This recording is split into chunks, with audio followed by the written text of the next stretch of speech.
In a world overrun with the fake, delusional, and disingenuous, he stands as a beacon of truth. He is Abuki Cabal.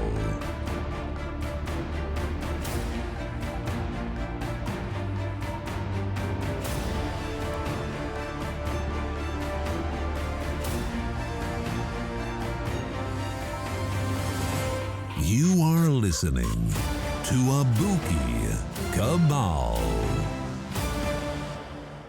Welcome to the Abuki Cabal Show. What's going on, everybody? Thanks for coming out, and listening to the show, supporting the show. I appreciate everybody who watches the show.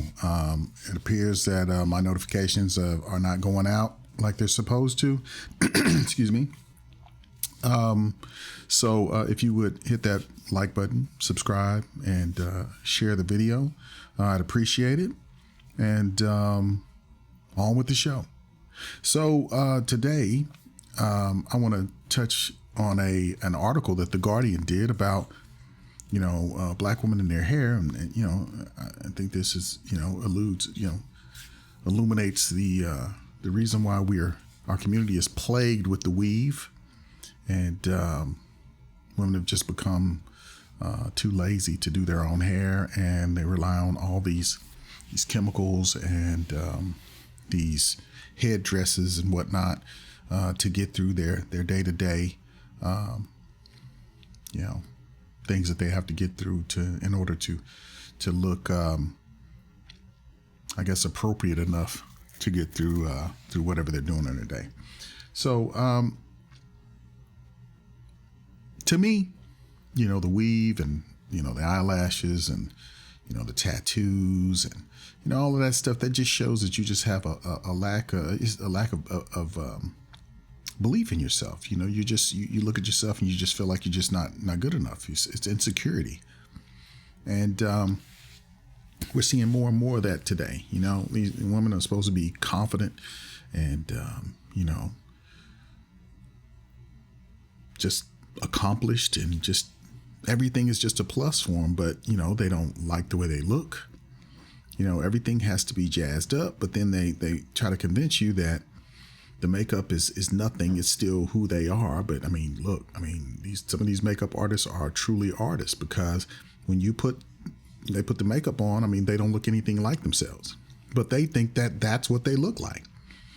But again, when you take the makeup off, that's what your baby's going to look like. It's not going to look like the makeup. When you're, just regular old average, individual, then that's what your kids are going to look like. Regular old average people. They're not going to look like exceptional, and they're not going to have, fake clear skin and all of that. They're not going to have super duper eyelashes. Whatever you're in to try to catch that man, or get that job, or compete with those other women, that's not what's underneath. So let's take a look at this article. It says why some black women won't or can't quit hair relaxers, even as the dangers become clearer. So, let's get on this without further ado. Let's get on up to the presentation here. All right.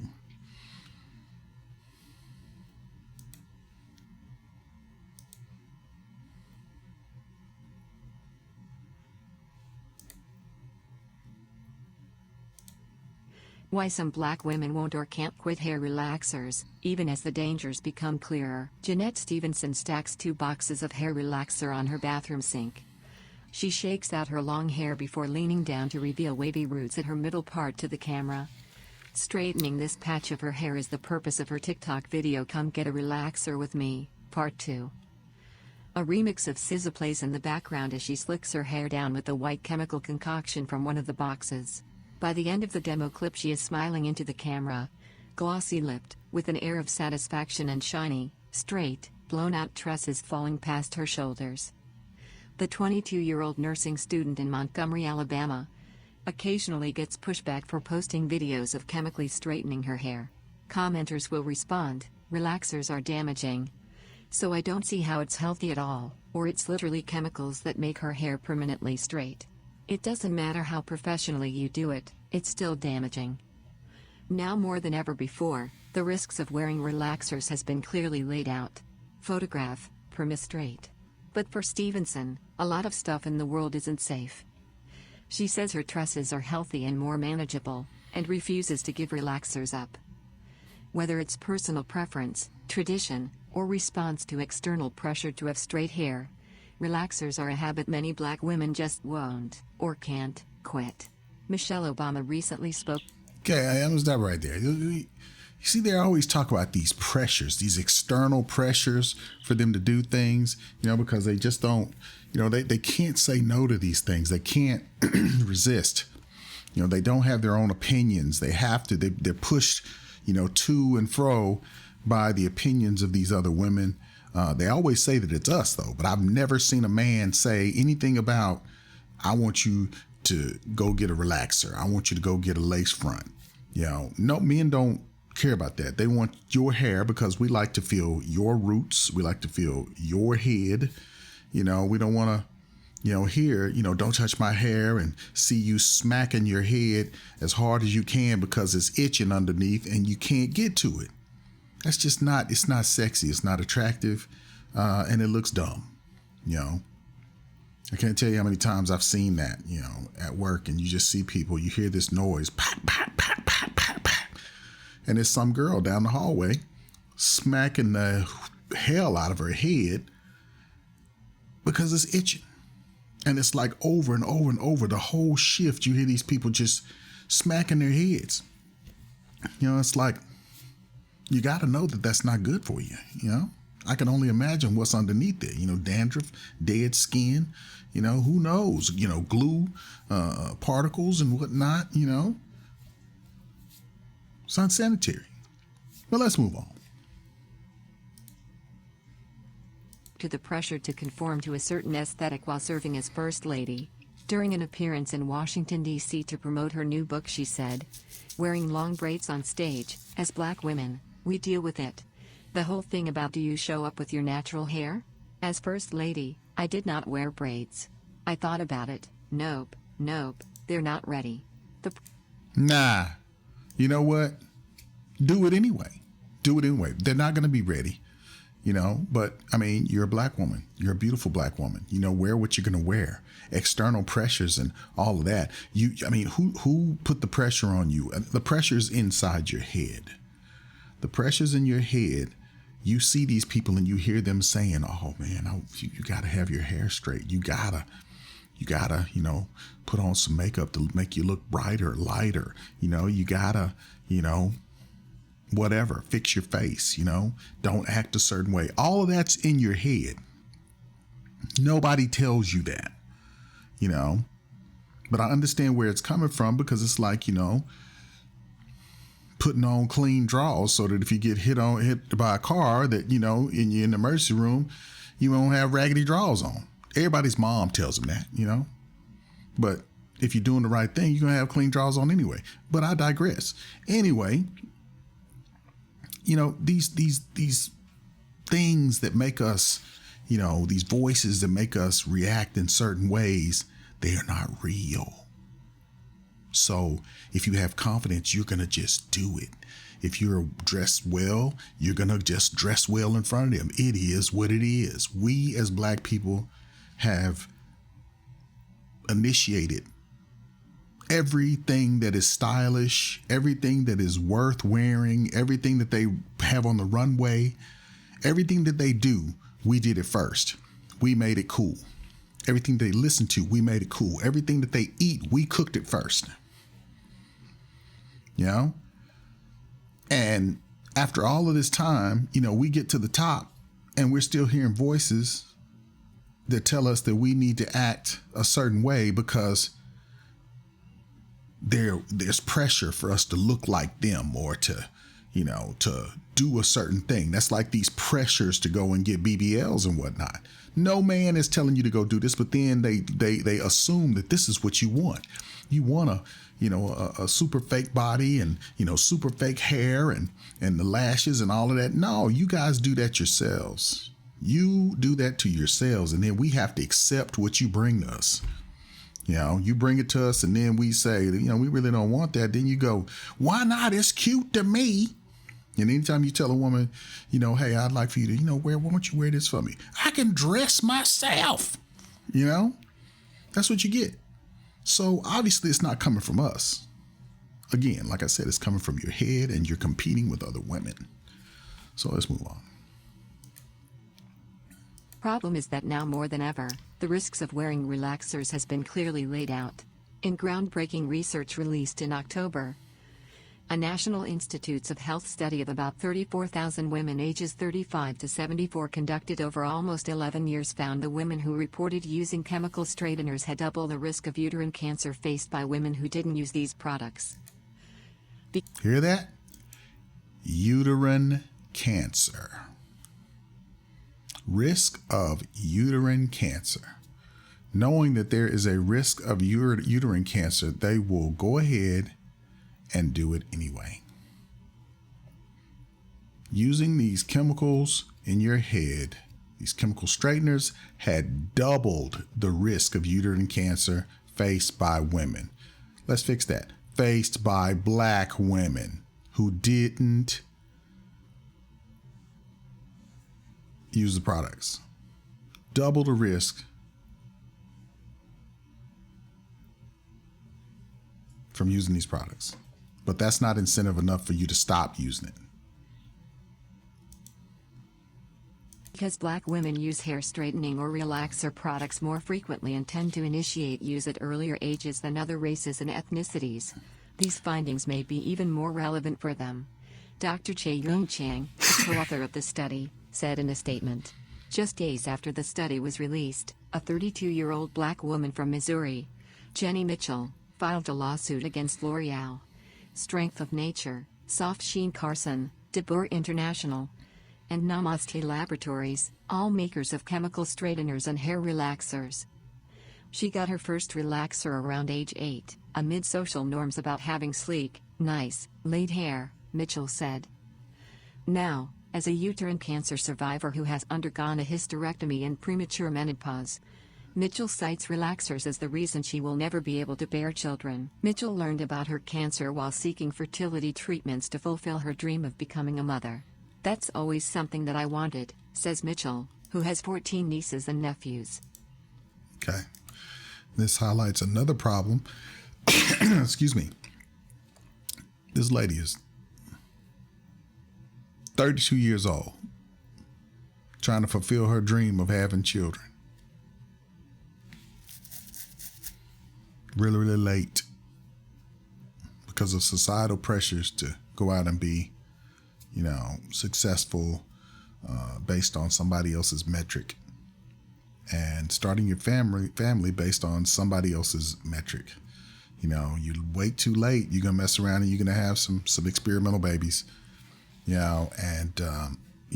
People are not telling you that because the feminists want you to go out there and wait until you're almost 40 to go ahead and have kids. And then that's why we see these old women, 70-year-old women that look like they're 30 something, and they keep putting those up there for you to keep doing what they want you to do. I always wanted my great aunt to see my kids, see my child. It was a dream that I've always had that was just snatched away from me.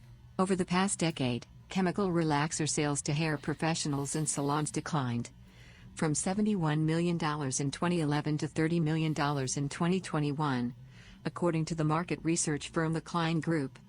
Mitchell is one of many black women who have foregone relaxers, and she wears her hair naturally, cut closely to her head.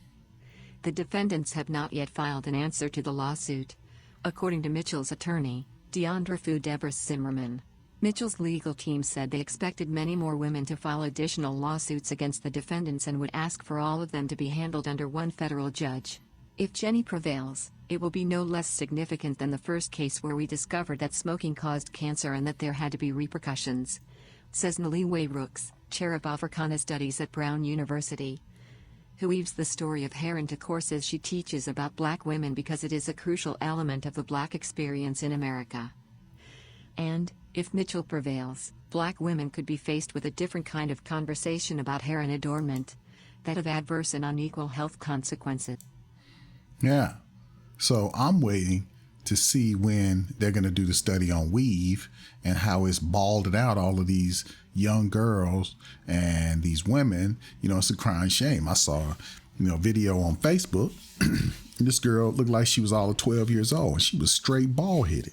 The other girl, she's fighting this girl and the girl snatched her weave off and she was bald headed. Little pieces look like, Fire Marshal Bill, little pieces of hair all over the place where she's worn that weave until it's just snatched a ball. That's ridiculous. I know what you're thinking. It's probably some kind of condition. No, it's from the weave. All of the girls in the video looked the same way. They all had the same weaves and lace fronts and all of that on. It's not healthy. That stuff suffocates your scalp. Your skin breathes, your scalp breathes, your hair. Look, Indians think that hair is like a sensory organ. That's why they wore their hair long, because they thought that it connected them to nature.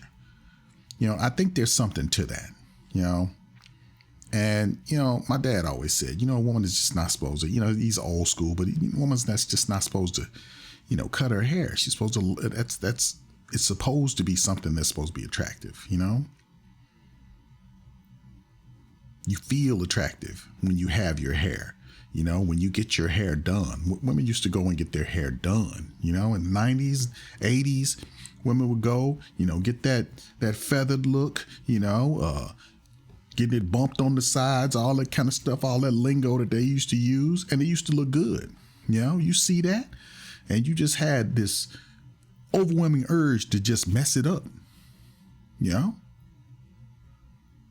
and then you pay for it to get done again, but now you don't do that because you never know what's underneath there. She's probably got a closet full of weaves sitting on mannequin heads and whatnot, or they just hanging up in the bathroom. It's just a bunch of, ready to slap on hairdos. And it's not cool. It's unattractive. It's almost like a mad science experiment. And they're just ignoring it. This stuff is not good for you. Let's move on. An advertisement for hair relaxer from 1966. Photograph, Granger/Shutterstock. In addition to the October study, a 2021 Oxford University Carcinogenesis Journal study found that frequent, long-term use of lye-based relaxers could have serious health effects, including breast cancer. And Dr. Tamara James Todd at Harvard University's Chan School of Public Health has found hormone-disrupting chemicals in half of hair products marketed to Black women, compared with 7% for white women. Estrogen levels are involved in breast cancer, for example, and ovarian cancer, as well as uterine cancer, James Todd says. I don't want anything that's sitting on the shelf of a store to upregulate or downregulate my hormone levels. Weighing the risks of using these products has largely been left to consumers because relaxers and hair straighteners are considered cosmetic products, the U.S. Food and Drug Administration said in an emailed statement. Cosmetic products and ingredients, other than color additives, do not need FDA approval before they go on the market, according to an agency spokesperson. If a product has been adulterated or misbranded, consumers can report it to the FDA. Tatiana Smith. Okay. So you know what that means if it's not regulated, and they don't feel any need to regulate it. I'm kind of, leaning towards they're not regulating it because they're not using it. Black women are using it. So it's like, who cares what happens to them? And, they're like, you can report it. So after you bald headed, or you got chemical burns in your scalp and you've been mutilated, then you can report it to us and then maybe we'll do something about it after the fact, not preventative. We're going to do it in a reactionary manner. That's not good, especially for something that you're allowing to be marketed to millions of women, and you're not concerned with whether it does what it says it's doing in a safe way, because it is a drug.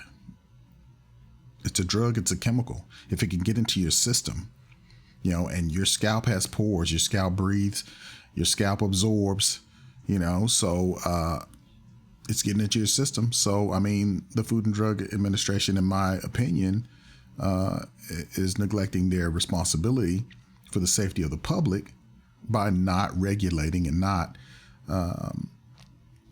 testing these products for safety for human consumption. But let's move on. 29-year-old New Jersey-based accountant and bodybuilder, works out almost daily. She tried natural hairstyles for a year, but sweating at the gym and damp weather made for less than ideal results. I go out one way from home, and get to the office and I look different, she says. I always know what I'm getting with a relaxer. She adds, we know there is a chance for all types of things, cancer included, but I think we've heard it before. You really can pick your poison in this country. As much as Smith's decision is personal, what Black women choose to do with their hair has always lived in tension with self and cultural expression, and the quest for inclusion in American society. Relaxers, or perms, as they are sometimes called in the Black community because they are meant to be semi-permanent, became a staple in the 1940s, when top Black entertainers sported sleek, processed waves, suggesting sophistication as well as belonging. Before then, all kinds of products purported to straighten Black hair. But it wasn't until the 40s that women could begin to trust over-the-counter formulations a little bit, according to Rooks. In the 60s, young people embraced Black pride and began wearing naturals, which was all kinds of horrifying for people. Rooks says, referring to a lack of acceptance of short afros both from segments of the older Black generation and from various races in professional settings. During this era, relaxers largely went out of style. Beauty companies come along and say, well, let's kind of split the difference. You don't necessarily have to have hair that is speaking to Black pride as much as an aesthetic of an afro, but that's looser and wavy, Rooks says. And those blowout kits actually sort of revived the sale of relaxers, which had taken a little bit of a dip in the heart of the Black Power period.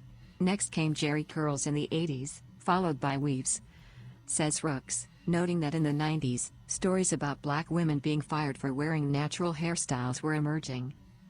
The 2000s ushered in a generational change as young people prioritized versatility. She says, so if they wanted to wear straight hair one day and a pink wig or locks the next, everything was fair game. But with more discussion of self...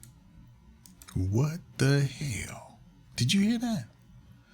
So these women actually think that it's okay for you to wear pink hair, pink wigs or locks, interchangeably from day to day. You just slap on a different, because this is weave right here. This is not, that's not relaxers, because nobody's getting their hair done daily like that. This is wigs and weaves right here that they're weaving into the story, But no, that's not appropriate, especially not on no job. Now, the blowouts and the froze and stuff, back then, look, we know that was a cultural expression. I understand that. But some of this stuff, this new stuff now, it's not cultural expression. It is, basically rejecting social norms is what it's doing. So everybody's coming out trying to look different. Everybody, blue, yellow, tangerine hair. And it's just, it's just like saying, fuck it, I'm just going to do whatever I want to do. And you got to accept it. And that's just kind of the way it is now. It's like, look, we have so many things in society right now where everybody's questioning every aspect of society, genders, everything, white is black, blue is yellow, all these things, everybody has their own truth. So this is just more of the same. It's just expressed a little bit differently. So let's move on. Self-care as well as self-acceptance in the last decade or so, use of relaxers has dipped significantly. To a certain extent, you have in the last 10 years started to have more conversations about hair relaxers and health. So you hear about alopecia perhaps having something to do with relaxers, says Rooks, who sports an above-the-shoulder twist-out style for her salt and pepper hair. As the modern... See how they're weaving it in there? This alopecia that you're starting to see, that's from wigs and weaves, you know? That's the sew-ins and stuff that were going on. You know, all of that stuff was causing people's hair to fall out.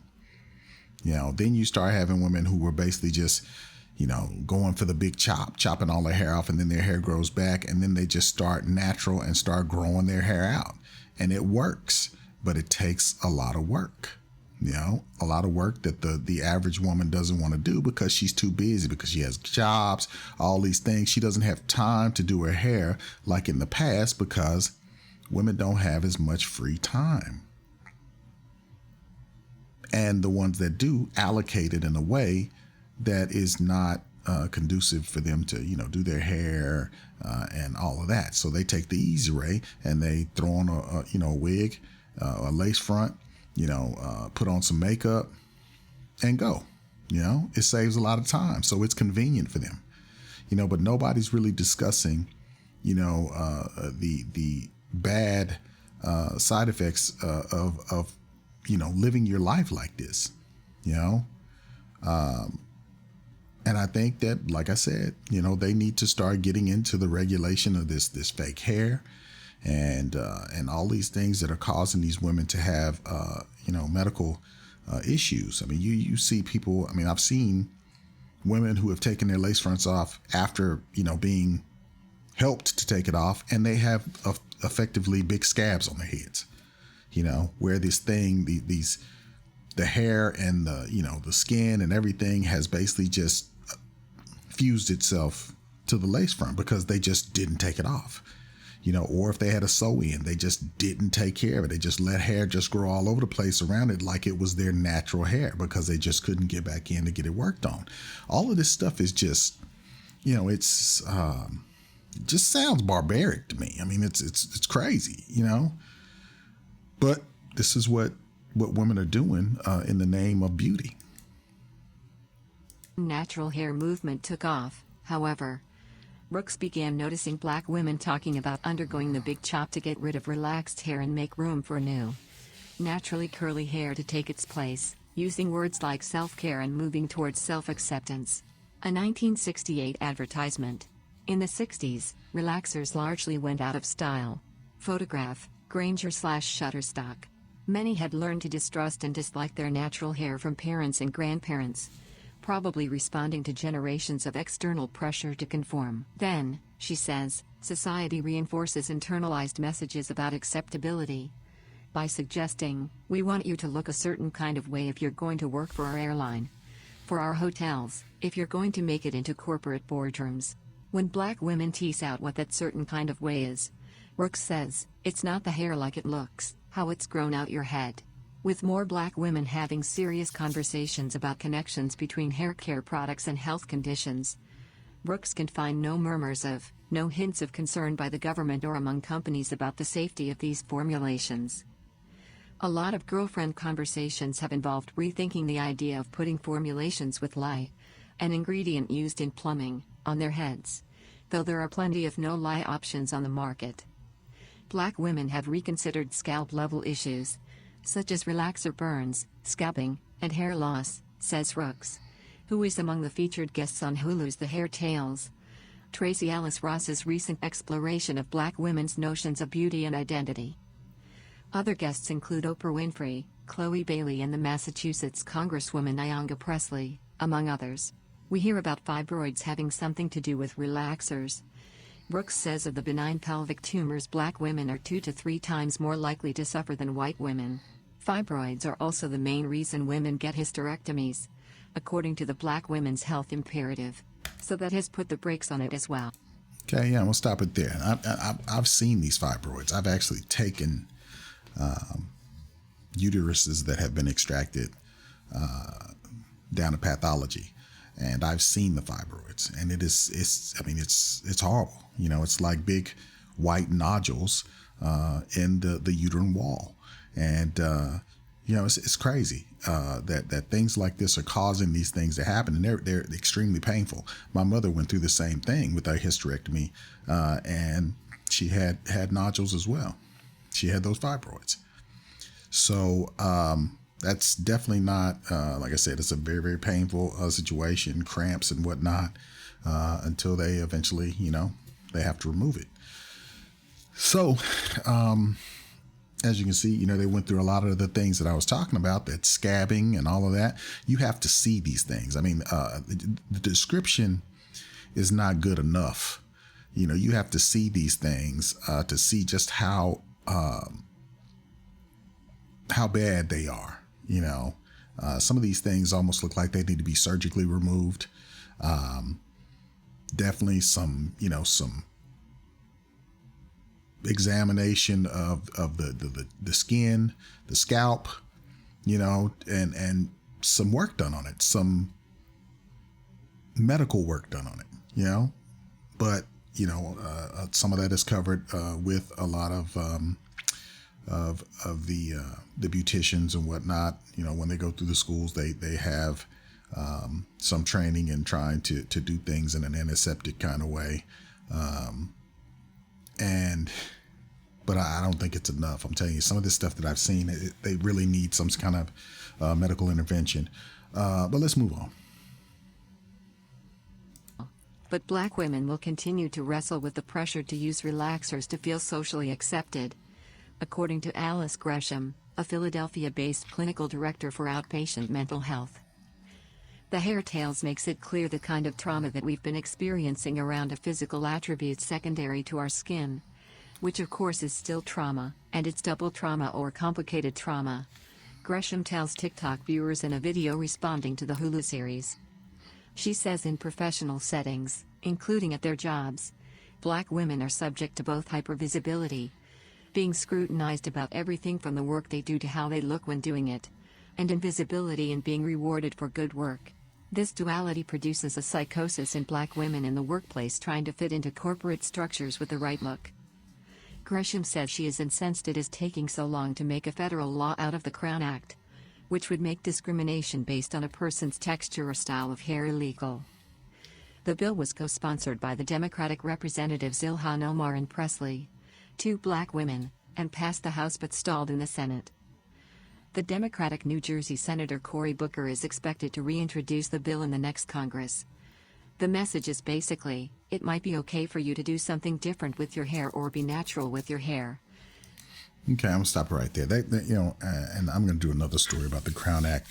But yeah, I mean, if let's say that the Crown Act is passed, do you really think they're going to be wearing natural hair, or are they going to be wearing more provocative and groundbreaking hairstyles? They're going to be wearing, the most wild, the wildest, just rule breakingest hairdos that they can muster.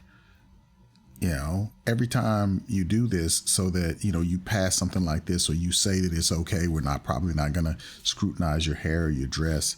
What happens? People dress down, people wear their hair in crazy ways, fruity locks and, 2 or 3 different colors in their hair and all of that. Things that there's a lack of professionalism in the workplace now, like we've never seen, it's just crazy, some of these hairstyles that you see, and you can't, how do you take somebody seriously with that? I mean, I knew a nurse that had, tattoos up and down his arms and had fangs, gold fangs. Okay. I asked him, I said, do you really think that your patients are going to be okay, seeing you looking like that? And he was like, whatever. But that was because he was young.